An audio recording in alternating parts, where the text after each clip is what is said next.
Hey all, I am back with part 5, and this is going to be a great part. You're going to learn a lot about the game, and I think that you're going to be very excited and looking forward to this game even more. We are going to take a look at this. There's 60 unique quests that I wrote for Dungeon Crusade. Well, I have a 61st quest here, and I got a surprise down the road of what this is actually going to be going into for you. So stay tuned for that. So let us take a look at this quest thing, about the quest system I designed. And do me a favor, when I'm telling you this, consider what quest you will create with the system that you're about to see. Okay? And it's just incredibly versatile, and you can create any type of quests that you could, dream up. Before we get into this, let us take a look at our Tavern Task, since we're talking about quests. Again, trying to be more brisk. This is a Tavern Task. Start of the game, there's 6 Tavern Tasks. You pull one at random. And so these are optional. You do not have to do a Tavern Task, but you can get you can get life force, and you can get gold from doing so. So let me get this first. And this is the one that we randomly picked for our little demo here. So this is Charcy Sibrai, and she is a captain, a warrior within the Maidens of Witherbrook Forest. So this particular one is the Rise of the Crimson Tribe. So as it reads, as the heroes are exiting the tavern, they are met by Charcy Sibrai, a warrior within the Maidens of Witherbrook Forest. She asks them for their help in dealing with a gang of minions known as the Crimson Tribe. She will pay them 200 gold for each one they slay. Task. The heroes must slay minions that have a red base on their miniature. This task may be turned in on any celebration day. Reward. 200 gold for each minion, to a maximum of 4.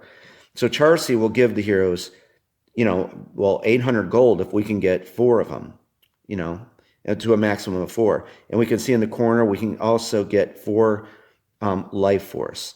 So let's just say in the previous turn, one of the heroes managed to kill one of these, dastardly foes in the Crimson Tribe. So we're already 1 up. So, and of course we've got a few, well actually both these. So we're going to probably, if Enwin and Mahalia can kill them, we'll be even better off. We'll be looking at 600 gold on celebration day. So that's not too shabby. So I'm glad I threw that in there. It's just, more to teach you about the game. Something I think you're going to enjoy right now is in developing this quest system, which I'm not going about it, but I think you're really going to like this. It's very innovative, and it's very powerful for what you can create. Let's take a look at something first, being brisk. We notice that there's these doors with red bases. We notice that there's doors with yellow bases. Over here in the Tomb of St. Viticus, south and north, we have blue bases, and all the way up in the spider lair, there is those green bases. In designing the quest system, I wanted to have a key system where heroes would need to, search the dungeon for certain keys to open certain doors that may hold maybe villagers that were held hostage, quest items they need back, like the one we're going to be looking for Sophia with the ruby stone ring. So let me show you the keys here. And know something real quick. You can't break doors down. You can't bash doors. None of that kind of stuff. When your heroes find the onyx key, here, the light's very bright over here. So the onyx key, is notice it's kind of red. That's going to open up doors with red bases. If your heroes locate the golden key, sorry, the light, it's actually kind of very bright, so it's hard to see. But it's very clear if you see it. There you go. The golden key will open up doors with yellow bases. Right over here, if you see, doors with blue bases, the ivory key, right here, will open up doors with blue bases. Finally, if your heroes find the jade key, there's the jade key, that will open up doors with green bases.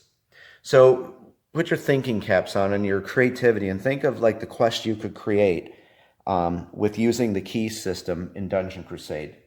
It's a very cool mechanic. So I did want to show you that, and I hope that you like that. Something you probably didn't even know that's in this game. So let's do this. I'm going to read this quest to you, and I think you're going to enjoy this. Let us get a little more thematic, if you will. Now, this may be a little longer, but I think you'll really enjoy it. Let's put you right down here. And if you notice, the tavern is right up here. There's the tavern. So we're going to, this is done at setup, of course. So we're going to read this quest right here, and I'm going to teach you the quest system. A gift for Simon. And you have to excuse me, my printer ran out of like color, photo paper, so I had to print it on just regular card stock. So let's see what's going on with this quest. A gift for Simon.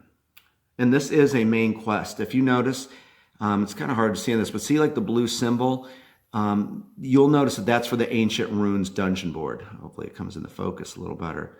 But if that is for the Ancient Runes dungeon board, there it goes. So that way I kind of color coded it so you know, or what dungeon it goes for all your quest cards. That red symbol there, this is a main quest. Okay.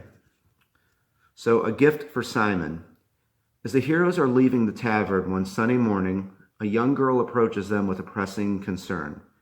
Good day to you, my friends. My name is Sophia Nordlund, and may I have a moment of your time? Sophia begins to tell the heroes of her ill grandfather, Simon Nordlund, who had been an exalted treasure hunter in his younger years.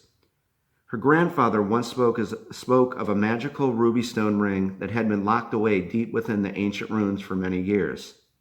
He also told her the key that unlocks the chamber door of where the ring resides is guarded by vicious monsters.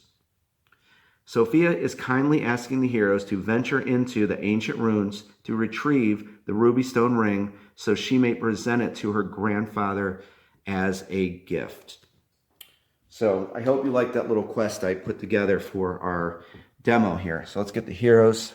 Now, to speed it up here, I'm going to put them back here. They already have the Onyx key.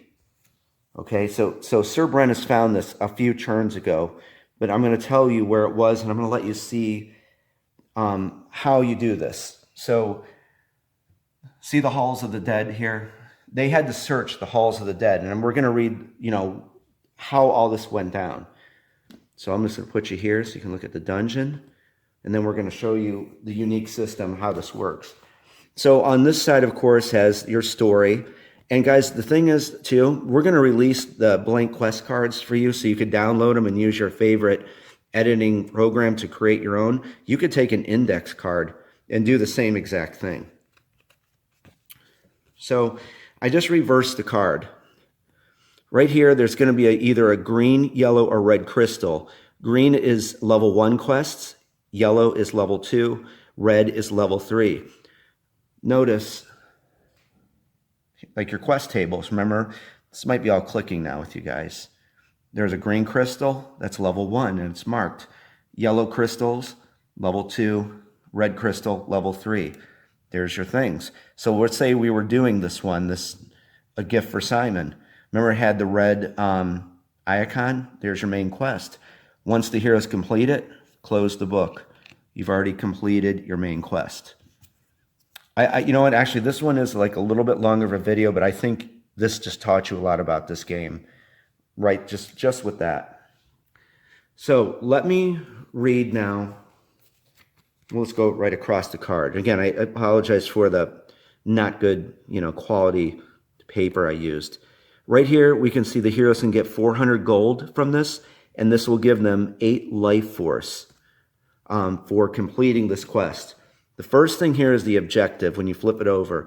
And the objective is just like the straight talk of what the heroes have to do.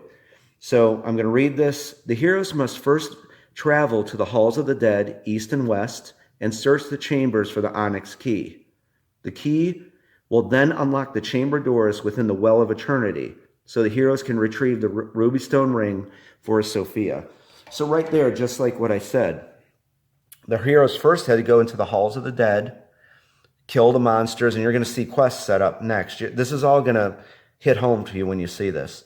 So, they went to the halls of the dead, killed some monsters, and just know, and you're going to see from this how random this is. This will always change. The key will never be in the same chamber. So they went there, and now we're seeing them here. They're about to storm into one of these chamber doors, but they have to, where's the key at? They have to figure out, where, or, like which one they're going to have to pick one and search for it. This was a very easy quest I wrote, but let me show you what's going to hit at home. I'm going to set you here to see this, and this might be one of the coolest things you saw in the game so far. Okay, I'm going to read the last part here of setup, and this is what's going to show you about this quest system. Also, I want to say before we let me just do this first, and I'm going to tell you. But monster tokens are associated, a direct correlation with champion monster cards. Remember, champion monsters lurk in the chambers of the dungeon and are safeguarding quest items. So all these monster tokens, level 1, 2, 3, and 4, direct correlation with the champion monster cards. So I'm going to read setup now. And then this will all come together for you. Shuffle 4 level 1 monster tokens, 2 level 2 monster tokens, and 1 empty chamber token. Okay, so let's do that. So the quest is instructing us to take 4 level 1 monster tokens, right? Take 2 level 2 monster tokens and an empty chamber token. There. Okay, we have that. Shuffle them. Now I'm not, I'd shuffle them much better, but we're going to shuffle these up. We'll stack them up. Now, of course, you would not know where any of those are, right? You guys might see like where this is going. Okay, I'm going back to our quest card to read the rest of this. Place 1 token within each chamber of the halls of the dead, east and west, and the well of eternity. Okay, that's easy, right? We're going to take these stack. You never look at these. It's a big rule, and it's like, I think I put it in bold print, the rules. You never look at these. I'm going to set them here. So it instructs us to take 1 token, 1 in each chamber of the halls of the dead, east and west. Now think about something. Already, you don't know what's in there. It could be an empty chamber. It could be a level 2. It could be a level 1. And remember, you're going to pick from the champion monster deck. You have no idea what monster's in there. So then it says to take your tokens here we shuffled, place 1 without looking in each of the well of eternity. Here's the big rule in this. You are never permitted, you're going to have 2 left, of course. Here they are. You are never permitted to look at these. Don't put them back in your compartment tray. Don't look at them. Just get them away from you. Because the thing is, if you look at these, you're going to ruin the surprise, the randomness of what monsters are inside those chambers. So I'm just going to set these way aside. So we're going to have to do the items now. But did you see that? Consider, you'll never know what's in those chambers. That's what I mean about high replay value and the randomness of this game. And it's going to get better here. And we're going to put it all together with this. Going to go back to setup and read the last part. Okay, so we did that. So then shuffle 2 blank quest item tokens and the Onyx key token. Place 1 token within each chamber of the halls of the dead, east and west. Okay, so we have our 2 blank quest items. And we have our key, right? It tells us to shuffle them. So I'd shuffle better, but I'm just going to do this quick. Okay, so let's go do what the quest told us. I'm going to go up here, and I'm going to put 1 in each chamber. And remember, you cannot reveal a quest token until the champion monster is slain within the chamber. Now, do you see that? Every time you play that key is going to show up in a different chamber. Consider something before we do the last part. You could write a quest where you'd, of course, add some more, whatever kind of monster tokens you want. But Sophia may say, well, that key could be in northern quarters. Heroes are going to have to search there and there. And I wrote a lot of quests like that where you're going to have to jump from section to section of the dungeon and some other creative ways. Let's go to the last part here. So at the last part is setup. Finally, shuffle one blank quest item token and the Ruby Stone Ring token. Place one token within each chamber of the Well of Eternity. Okay, there's our blank quest item. And I think someone asked me before a long time ago, well, why is there quest items that are blank? I think you see this now. Okay, we're just going to shuffle these up real quick. Come over here to the Well of Eternity. We're going to put one here and one here. How do you like that? That is pretty much the quest system in a nutshell, and you can get even more creative than what you saw. So to sum this up, the heroes had to venture into the halls of the dead east and west. They have no idea where the key is. They have to search for that. Once they find the key, that will allow them to unlock the door. The Onyx key will unlock the doors with red bases, allowing them entry to search for the magical ring for Sophia so she can give it to her ill grandfather, Simon Nordlund. I hope that you really like that. This one was lengthy, but this is a good lengthy, I think. So now our quest is set up. So let's end with this then. What we're going to do, of course, we have initiative token 5 and 6 left, right? So we're going to give initiative token 5 to Sir Brennus and Sir Brennus, and we're just going to pick one. And I'm going to shuffle these before, so when we do our playthrough, we won't know where the Ruby Stone Ring is. So we'll give Sir Brennus initiative token 5, and then we'll give initiative token 6, of course, to Zeke. And Sir Brennus will enter, storm into a chamber, rally Zeke, so Zeke can enter, and we're going to do a battle for our finale, for our demo. And I think that's it for right now. So I hope that you saw, you know, the power of this quest system and the scenario. And it's probably one of the best videos, I think, because it just shows you that you could get incredibly creative and write your own kind of quest for the story you want to tell and create characters in Avalon and do whatever you want. So that's, again, that was paramount in creating this game for people, to give them that kind of, you know, creativity and kind of like a toolbox to create what you want. Okay, guys, come on back because we're going to wrap this up with, we already looked at the hero phase. We got this done pretty quick, I think. We are going to go into the monster phase. We're going to talk about the patrol route system. We're going to talk about, the minion population track. And then we're going to do our demo. Okay, guys, I will be talking to you soon, and I hope you like this, and see you in the next video.